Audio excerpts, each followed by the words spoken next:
earliest bird sa kasal ni Micoy Morales ang kanyang castmate sa Pepito Manaloto na si John Fair aka Patrick. Pero sa March pa pala ang kasal at iba ang napuntahan ni John.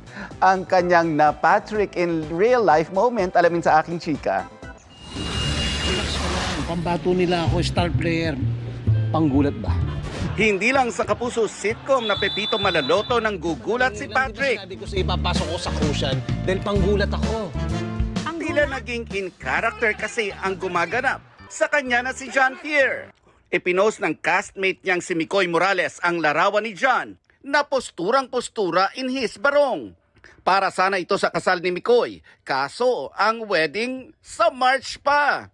Inakala niya raw kasing ang kasal ay kahapon, January 3. At hindi niya nabasa ng buo ang sulat sa invitation na please RSVP on or before January 3.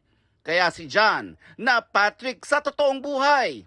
Laking gulat daw niyang pagdating sa simbahan, nakasuit ang lahat habang nakabarong si John. Wala rin daw siyang kilala at tila iba ang itsura ng groom. At nang tawagan niya si Charis Solomon na gumaganap na misis niyang si Janice sa sitcom. Confirmed, ibang kasal ang napuntahan niya.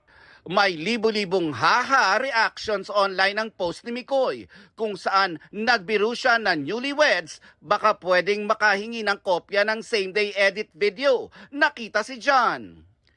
Tada! Eto at ipinost ng photo studio na present sa wedding ang larawan ni John sa kasal. Biro ni Micoy, buti hindi nalito ang bride.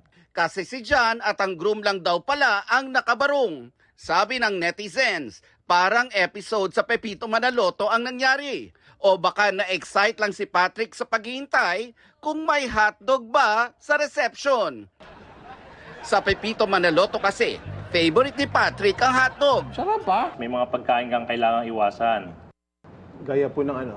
Pizza, hotdog. Ha? Bawal ang hotdog! Buti na lang John, aka Patrick, took it in stride. At nag-congrats pa rin sa groom at bride.